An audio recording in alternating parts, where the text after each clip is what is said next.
آج کی رات شاید عام رات نہ ہو۔ ذرا تصور کریں، رمضان کی ایک خاموش رات ہے۔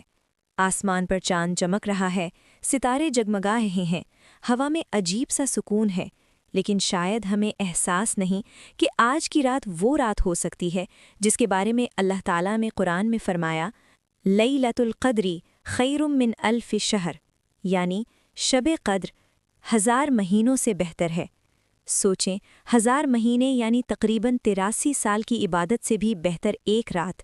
لیکن افسوس، ہم میں سے کتنے لوگ ایسی عظیم رات کو نیند میں گزار دیتے ہیں۔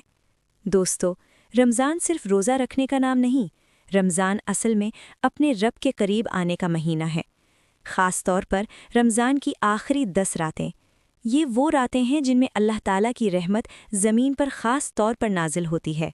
نبی کریم صلی اللہ علیہ وسلم نے فرمایا، لیلۃ القدر کو رمضان کی آخری 10 تاک راتوں میں تلاش کرو، یعنی 21ویں رات، 30ویں نہیں بلکہ 23ویں رات، 25ویں رات، 27ویں رات اور 29ویں رات۔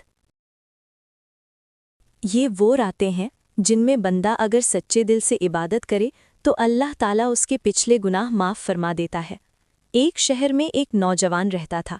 وہ مسلمان تو تھا لیکن عبادت سے بہت دور تھا، نماز کم پڑھتا تھا اور زیادہ وقت موبائل، دوستوں اور دنیا کی مصروفیات میں گزار دیتا تھا۔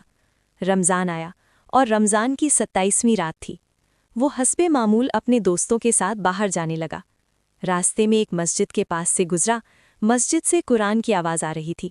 امام صاحب یہ آیت پڑھ رہے تھے، لیلۃ القدر خیر من الف شہر۔ نوجوان رک گیا۔ اس نے سوچا، کیا واقعی ایک رات 83 سال سے بہتر ہو سکتی ہے؟ اس کے دل میں عجیب سی بے چینی پیدا ہوئی۔ وہ آہستہ آہستہ مسجد کے دروازے کی طرف بڑھا۔ مسجد کے اندر داخل ہوا۔ وہاں اس نے عجیب منظر دیکھا۔ کچھ لوگ نماز پڑھ رہے تھے، کچھ لوگ سجدے میں رو رہے تھے، کچھ لوگ قرآن پڑھ رہے تھے اور کچھ لوگ ہاتھ اٹھا کر دعا مانگ رہے تھے۔ یہ منظر دیکھ کر نوجوان کا دل نرم ہو گیا۔ اس نے سوچا، اگر واقعی آج لیلۃ القدر ہو اور میں اسے ضائع کر دوں تو شاید میں زندگی کا سب سے بڑا خزانہ کھو دوں گا۔ وہ خاموشی سے وضو کرنے چلا گیا۔ پہلی بار اس نے اتنے سکون کے ساتھ وضو کیا۔ پھر وہ نماز میں کھڑا ہوا۔ جب وہ سجدے میں گیا تو اچانک اس کی آنکھوں سے آنسو بہنے لگے۔ وہ رو کر کہہ رہا تھا، یا اللہ، میں گنہگار ہوں، میں نے بہت غلطیاں کی ہیں، لیکن تو بہت بڑا معاف کرنے والا ہے۔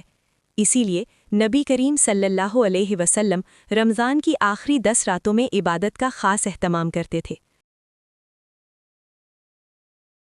حضرت عائشہ رضی اللہ عنہا فرماتی ہیں، جب رمضان کی آخری 10 راتیں آتی تو رسول اللہ صلی اللہ علیہ وسلم اپنی کمر کس لیتے، پوری رات عبادت کرتے اور اپنے گھر والوں کو بھی جگاتے تھے۔ یہ ہمیں سکھاتا ہے تو یہ راتیں عام راتیں نہیں ہیں، یہ راتیں تقدیر بدلنے والی راتیں ہیں۔ حضرت عائشہ رضی اللہ عنہا نے نبی کریم صلی اللہ علیہ وسلم سے پوچھا، یا رسول اللہ، اگر مجھے لیلۃ القدر مل جائے تو میں کون سی دعا مانگوں؟ نبی کریم صلی اللہ علیہ وسلم نے فرمایا، اللہم انک عفو تحب العفو فاعف عنی۔ ترجمہ، اے اللہ، تو معاف کرنے والا ہے اور معافی کو پسند کرتا ہے، بس مجھے معاف فرما دے۔ دوستوں، ہمیں نہیں معلوم کہ ہماری زندگی میں کتنے رمضان باقی ہیں۔ ہو سکتا ہے یہ ہمارا آخری رمضان ہو سکتا ہے اگلے سال ہم اس دنیا میں نہ ہوں۔ اس لیے ان مبارک راتوں کو نیند میں مت گزاریں۔ آج رات جب سب لوگ سو جائیں تو تھوڑی دیر کے لیے اٹھ جائیں، وضو کریں، 2 رکعت نماز پڑھیں، قرآن کی چند آیات پڑھیں اور اپنے رب سے بات کریں، اپنے گناہوں کی معافی مانگیں، اپنے والدین کے لیے دعا کریں، اپنے بچوں کے لیے دعا کریں اور پوری امت مسلمہ کے لیے دعا کریں۔ کیا پتہ آج کی یہی رات لیلۃ القدر ہو، کیا پتہ آج کی یہی دعا آپ کی تقدیر بدل دے، اور کیا پتہ آج کی یہی عبادت آپ کو جنت تک پہنچا دے۔ اس لیے آج عہد کریں کہ رمضان کی طاق راتوں کو ہم غفلت میں نہیں بلکہ عبادت میں گزاریں گے، کیونکہ شاید یہی رات ہماری مغفرت کی رات ہو۔